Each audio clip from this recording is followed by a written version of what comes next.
Hi everyone.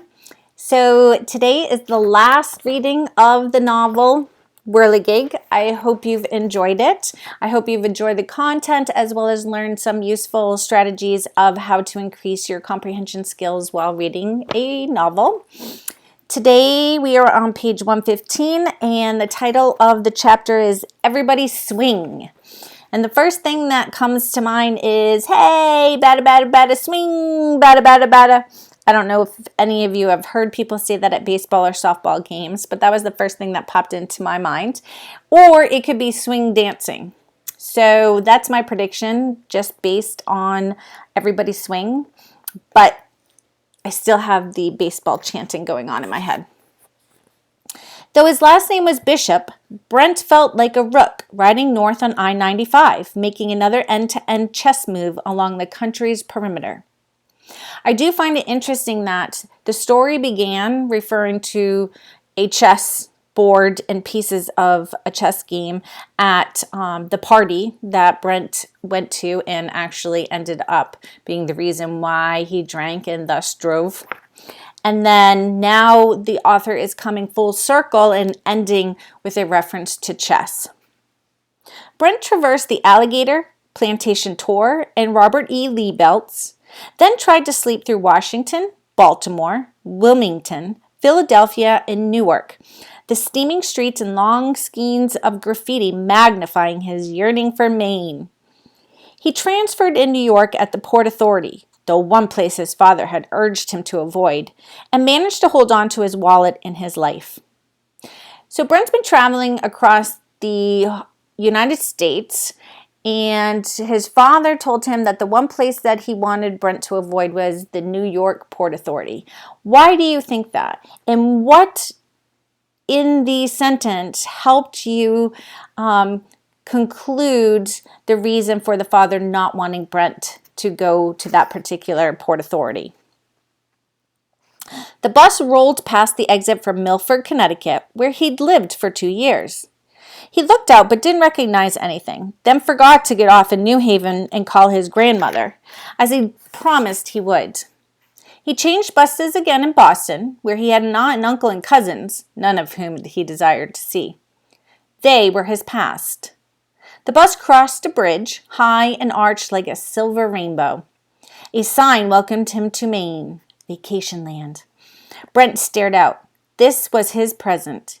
He stepped off into it in Portland. It was 5 p.m. He strolled Congress Street and found his way to a bed and breakfast, the first he'd ever stayed in. He was primed to like it, but found it too similar to a small dinner party with strangers, his overly sociable hostess interviewing him about his trip with great interest and trying to get him to converse with the other guests at breakfast. If you've never stayed in a bed and breakfast, it is definitely different than staying in a hotel or motel. It would be worthwhile to look up a bed and breakfast. There's Maple Hill Bed and Breakfast up in Hallowell, and that would kind of give you an idea of how people act and what you do at a bed and breakfast as opposed to, say, the Sheraton or another hotel. The simplest questions forced him into lies. He preferred the less demanding social life of the bus and restaurants and motels. He'd have rather been in the country as well, waking to the ocean instead of to the garbage truck below his window. He decided to move on, got a ride with one of the guests who was heading north, glimpsed a billboard for a campground on Casco Bay, and climbed out in the village of Weeksboro. Did we ever decide whether there really is a Weeksboro, Maine? A series of signs led him toward the camp, taking him past a small grocery where he stopped to replenish his food supply. He came to the town hall, then the village green, and stopped before a poplar tree, its leaves shaking and shimmering in the breeze, the ancestors of all whirligigs. Nearby stood a statue of a Civil War soldier. Brent approached as if he'd been summoned and found himself reading through the list of Weeksboro's fallen Union soldiers. The past was palpable here, a feeling that deepened when he detoured through the cemetery and found a slate headstone dated 1798. I can make a personal connection here because I love going into cemeteries and looking at the time period when the people lived. One of my favorite things to do is also to look at the names and see if I like any.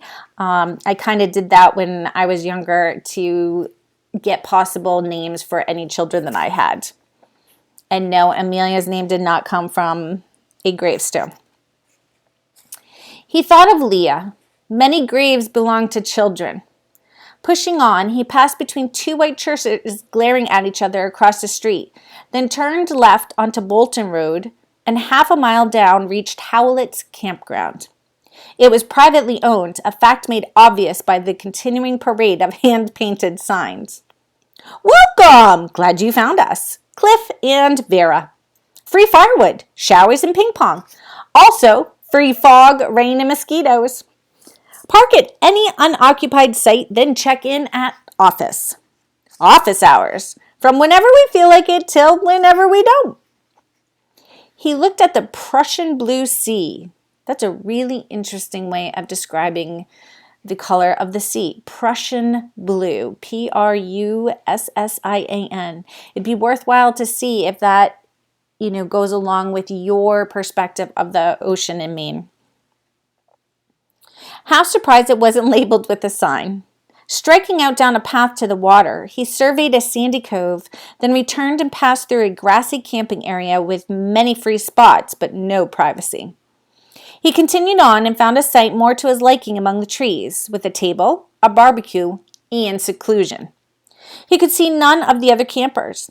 There would be no need to hide his work, a physical and psychological luxury. He pried off his pack, dug out his tent, and strung out rope between a tree and a table leg. The tube of orange plastic hung on this, becoming triangular when he climbed inside and unrolled his sleeping bag.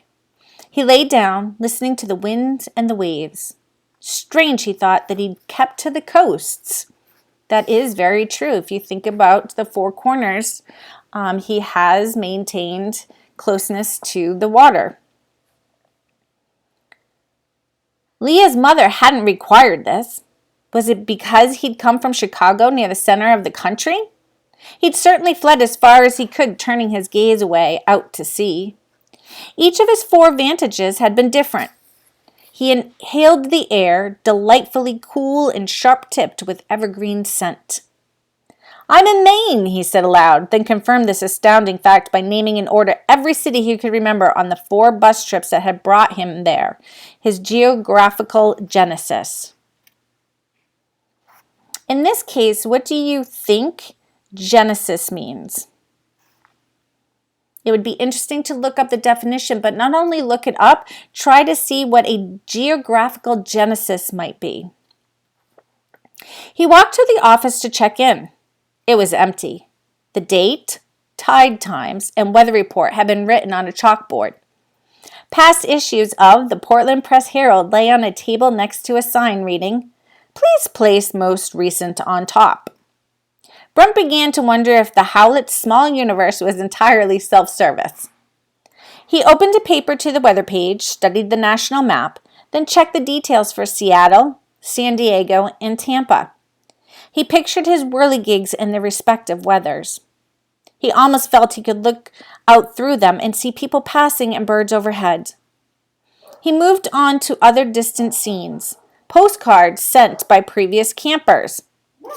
They were tacked to a corkboard, overlapping like shingles, many with their messages facing out. He read them all, sampling other lives, hoping for a hint on where to point his own. Nearby was a shelf marked Book Exchange, another camera obscura offering views of the campers' lives. Getting Organized, All for Love, The Best of Charlie Brown, codename Attila. He was leafing through the latter when a white-bearded man in overalls strode in. "Put one in, you can take one out. Anything else I can do for you?" Brent savored his strong Maine accent. "I just came to check in. I'm in number 18. Back among the spruces." Brent had thought they were pines. He made a note of this. "That's a real good site for building your wrist muscles." Brent was baffled. "From slapping mosquitoes." The man opened his registration book. That table there in 18 is new. The old one had more names on it than the Constitution. Went to the dump and found half a dozen perfectly good 2x8s. Just needed a few rusty nails pulled out. The Lord doth provide. And the dump's where he does it. Most folks don't realize that. Brent signed in. The man glanced around. I built half my house and all of this office from what I picked up there, right down to the doorknobs. Brent looked out, but could find no sign of the room's Frankenstein-like origins. Helps keep the price down. $10 a day. How long will you be staying with us? 3 or 4 days. All summer, you mean? Ha! Brent stared. The man gave no sign of jesting. No, just a couple of days. And Maine lad, a couple of days in July is summer, beginning to end. Brent ambled back to his camp, noticed the table's fresh coat of red paint, and vowed to be careful with his drill and saw. He felt anxious to start. He made a sandwich, decided to pick his next project while he ate, then couldn't find the whirligig book. 3 times he checked all his pack's compartments. He'd been reading it coming into Portland. He realized he must have left it on the bus. He pictured it traveling on without him, crossing into Canada perhaps, inspiring someone to build a string of whirligigs that Brent would never know of. He ate. Without the book, he felt abandoned. Searching for it, he'd found he was very low on hardware as well as wood. A blue jay perched nearby, raucously panhandling him. He threw it some bread, thinking of fairy tales in which generous deeds are rewarded tenfold. No mountain of building supplies appeared. But in his mind there materialized the notion of a whirligig all his own, its plan found in no book in the world, its ingredients, his remaining scraps, and whatever he could scavenge, as the campground owner had. Surely there would be wood on the beach. He emptied his pack so as to use it as a carrier and marched toward the water.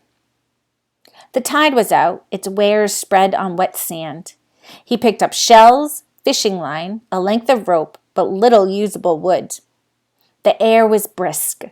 2 kayakers passed. He followed them enviously with his eyes and scouted the islands on the horizon. Coming to the end of the cove, he clambered up onto great slabs of granite and crossed them until he reached another beach. Here he gleefully picked through a long bargain bin of driftwood. He salvaged what he could from an old lobster trap, then discovered a pair of sand dollars. I love sand dollars. I always go to the beach and I feel what my mom used to say is scoustamad. It means that you're taking too much of something. But when I find 1 or 2, I want more and more and more. He was so intent on looking down that he didn't notice the woman seated against a rock until he almost tripped over her. Sorry, he said. Then he saw she had a watercolor set and was painting a crab shell beside her. That's great, he added. Thanks. She brushed aside a long strand of gray hair and smiled up at him. I'm not so sure it has the proper ness. What do you think? What's ness? He asked. She cleaned her brush. Well, in the case of a crab shell, it would be roughness to the touch, lightness, hollowness. Brent bent down and judged. Definitely. You think so? I'm glad. She glanced at him. Do you paint? Not really, just a little bit, sort of. He thought of his recent efforts, oversized eyes, drips running down the wood, and watched in wonder as she somehow ferried the crab's qualities to paper. A sort of artist? That's me too. She was small and tanned, dressed in jeans and a moth-gnawed blue sweater. Brent thought her thick gray hair beautiful and wondered why his mother dyed hers. When I was your age, I honestly dreamed of painting world-famous masterpieces. She mixed a pale orange. Now, I just paint. She did so in silence, then turned toward Brent. This morning they played some Corelli on the radio, composed in 1681. Don't you find it amazing that we're still listening to it, whole centuries later? Brent wondered how long his whirligigs would last. I guess so. Amazing and rare. The darkness swallows up most of us. She swirled her brush in a jar of water. Not that he could know we still play it. She gestured toward a house, tall and white as a lighthouse, out on a point. I very nearly walked outside and called, "Hello, Archangelo Corelli," as loud as I could across the water. Is that crazy? Have you ever wanted to do that? He liked the way she spoke to him as to an adult. I wouldn't call it crazy. He noticed that tied to her belt loops were short strips of bright fabric. What are those for? Just for color, she said. Why not? It's so dreary so much of the year here. She looked up. What sort of art do you make? I make whirligigs. The words had come out without his permission. He wanted them back, then decided they were safe with her. Really? How unusual and how wonderful! She studied him, grinning, her green eyes bright. Perhaps you'll become their Archangelo Corelli. He smiled in return and sat on the sand. They talked for an hour, watching the gulls drop shells onto the rocks to crack them, then went their separate ways. By the time Brent returned, his pack was as full as Santa Claus's sack. He laid his finds on the table and circled it. Ideas for whirligig streamed through his mind like clouds, in constant metamorphosis. He scrutinized, weighed, and considered its ingredients while the sun dipped behind the trees. The mosquitoes emerged. He kept them at bay with a fire, then boiled water in his pot and dumped in half a bag of noodles. He poured off the water once they were done, sliced slivers of cheese on top with his knife, and felt himself a true French chef. When the sky overhead became black, he left the woods in search of the stars. So again, here we have Brent trying to find the stars, his map of his journey, and that constant for him.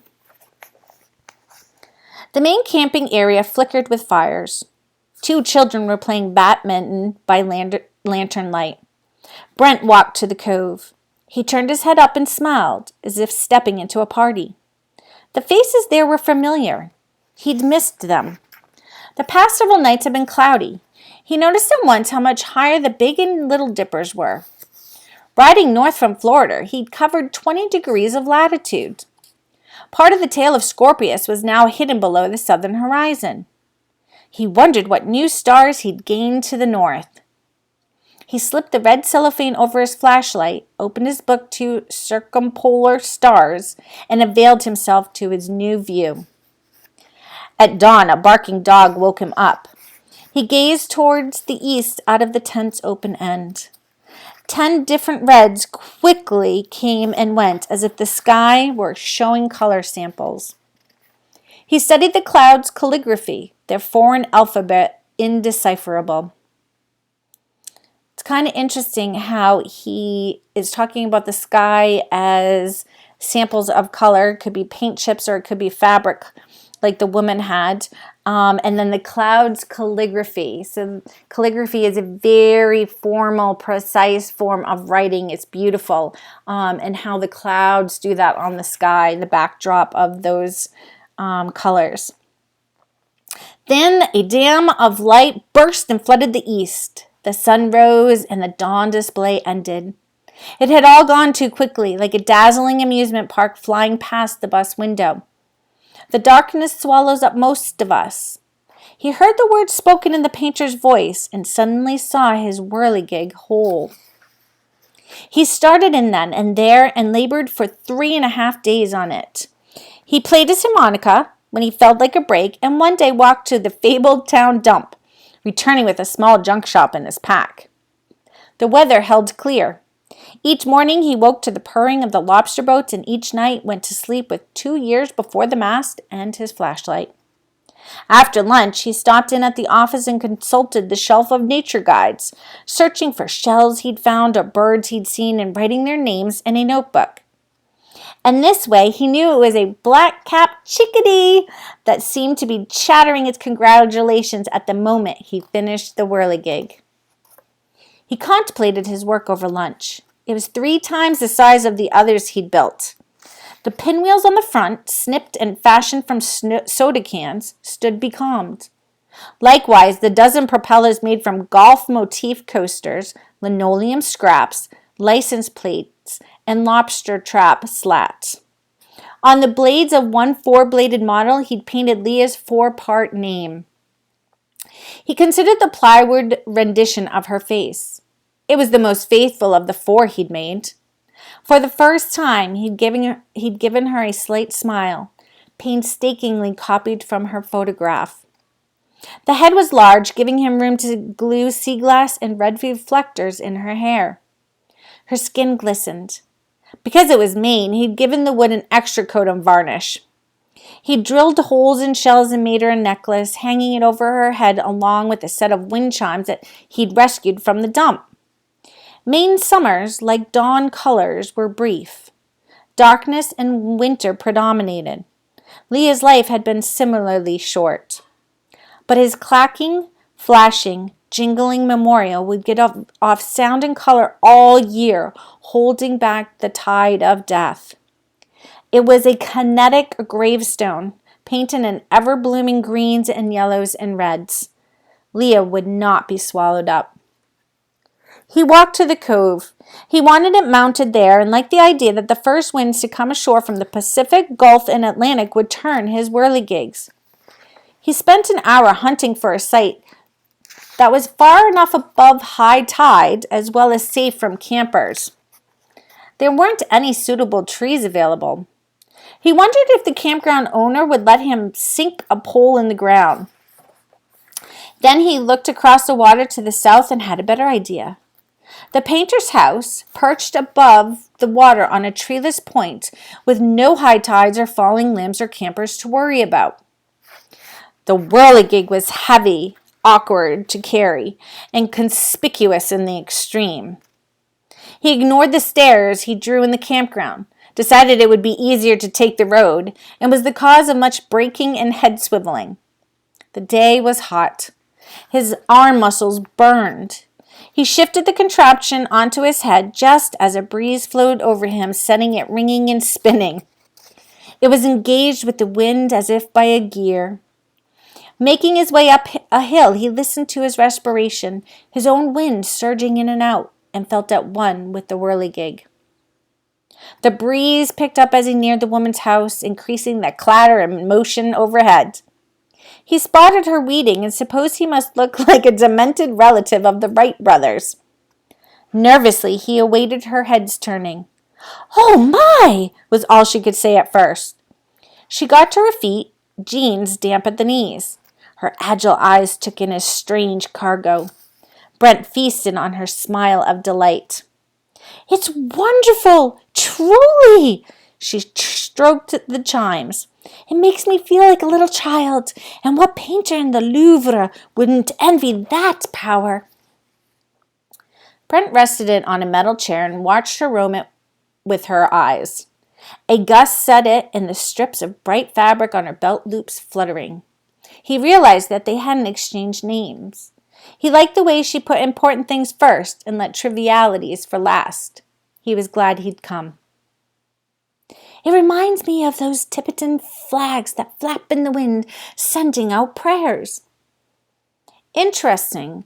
Prayers. So this was the chapter about the two girls where Alexandra brings her friend Stephanie to pray to the wind so that she can find a perfect mate. And it's funny how this woman just said something about how it sends out prayers. So there's that interesting connection that the author is doing between chapters. She flicked a propeller and admired the sea glass. "It's a one-man band for the eyes. Bravo!" "Thanks." Brent cleared his throat. "Actually, I was wondering if I could put it up here, if you wouldn't mind." "You don't want to keep it?" "I can't, and I made it to be here in Maine, by the coast." He stopped before he said more than he wanted to. "I'd be thrilled and honored." Her eyes sparkled. "Where do you think it ought to go?" They strolled her grounds and toured her garden, discussing sights and a dozen other topics. An hour later, Brent had removed a decrepit birdhouse from a metal pole and mounted the whirligig in its place. I promise you no birds use that house, said the woman. And when it goes to the dump, it might be just what some sculptor needs.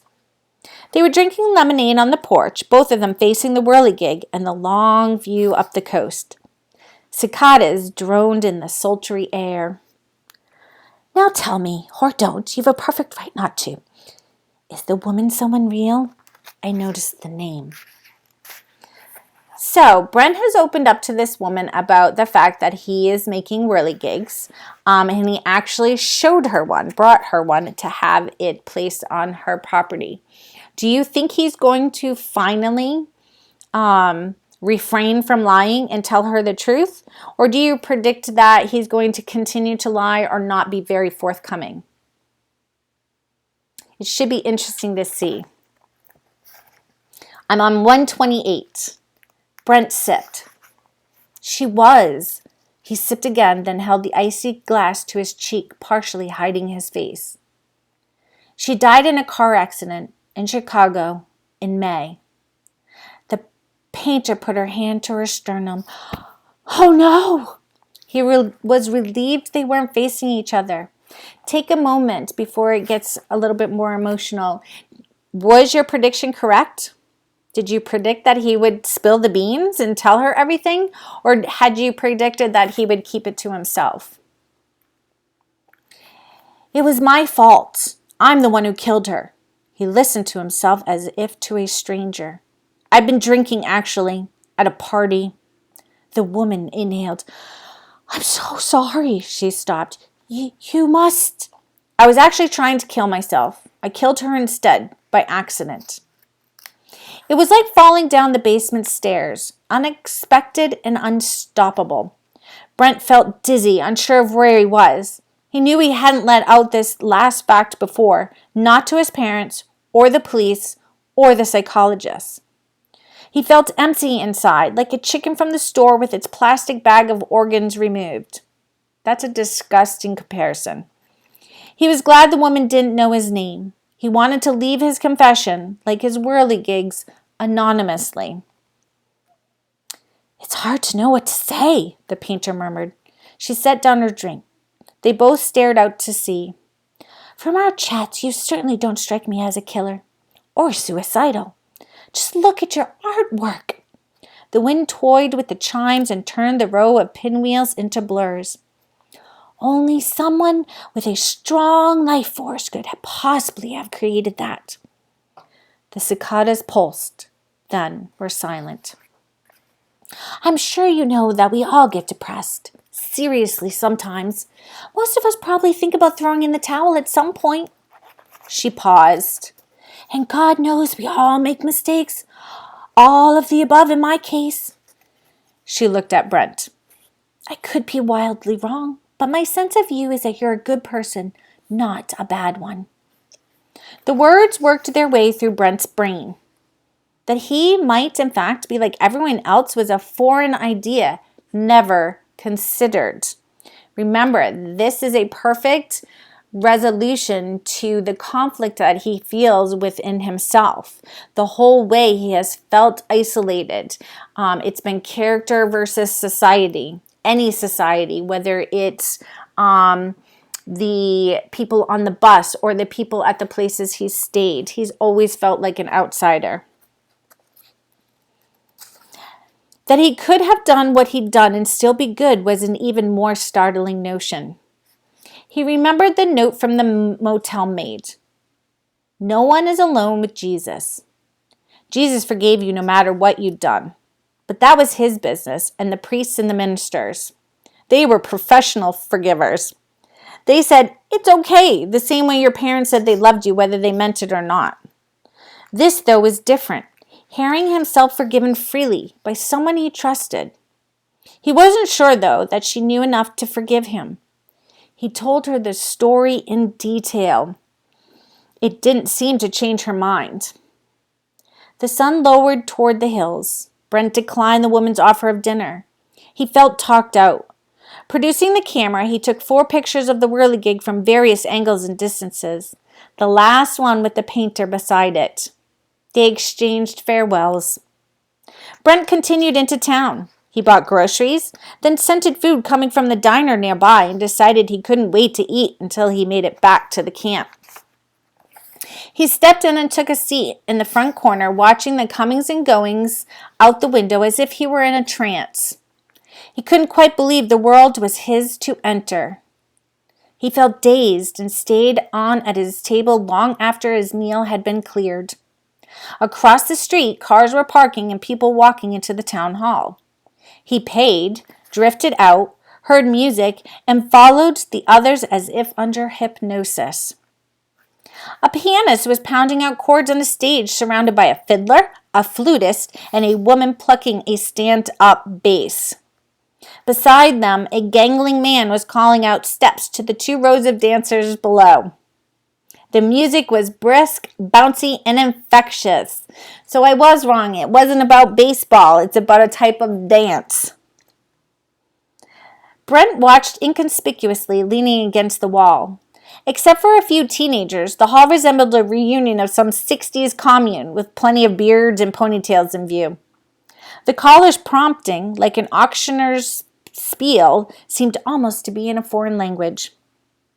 Alum on left. Now ladies chain. Left-hand star, back to the right. Actives down and back. Cast off, everybody swing. Couples turned in circles, skirts rippling. Brent stared. It was a human whirligig, set in motion by music instead of wind. He sank into a chair and watched dance after dance. Suddenly, a young woman rushed up to him. "We need one more couple," she held out her hands. To his great amazement, he agreed. A few people clapped when he got to his feet. As before, the caller walked them through the dance slowly without any music. Brent now recognized some of the steps. Knowing hands turned him left instead of right and pointed him toward the proper partner. Then the music started up at full speed and the dancers, like clock parts, began to turn. Arms reached for his. Faces whizzed past. He was instantly enmeshed with the others. Wordlessly, they corrected him, adjusted his grip, smiled at him. He'd always been gawky. This hadn't changed. But the pattern of steps, repeated over and over, slowly began to sink in. The galloping tune had an Irish feel. It was exulting to be part of the twining and twirling, and strangely thrilling to touch other hands and to feel them grasping his. He felt like a bee returning to a hive, greeted and accepted by all. He clapped with the others when the music stopped, stood outside to cool off, and was promptly asked if he wanted to do the next one. His partner called the event a contradance. It felt to Brent like his rite of re-entry. He stayed all the way to the waltz at the end. So again, remember our triangle of story elements? We're at the resolution where the conflict is now being resolved. He's now becoming what he feels a member of the community again. He slept late. When he woke, he could still hear the music and see the wide smile of the woman who'd driven him back. Birds were busy in the trees around him. He looked outside. The day was clear. He lay there for half an hour. Then he realized that he'd finished Leah's mother's task. He built a fire and cooked himself some oatmeal, peering into the flames. The guilt hadn't magically vanished overnight. 4 whirligigs wouldn't accomplish that. He knew it would reside in him like the ashes after a fire, unconsumed. But something had changed. He felt oddly buoyant. He discovered as well that a new view lay before his mind's eye. He saw himself returning to Chicago and to his parents, delivering the photographs, starting at a new school in the fall. These had been beyond the horizon until now. He began readying himself to meet them. He felt that he was up to it. He put out his fire and packed his tent, then took out Leah's photo. It struck him now that the crash wasn't only something that he'd done to her. When they'd met, he was longing to be swallowed by the blackness. She'd set him in motion that he was now transferring to others. He replaced the photo and took out his bus pass. It didn't expire until August 17th. He had another 3 weeks left.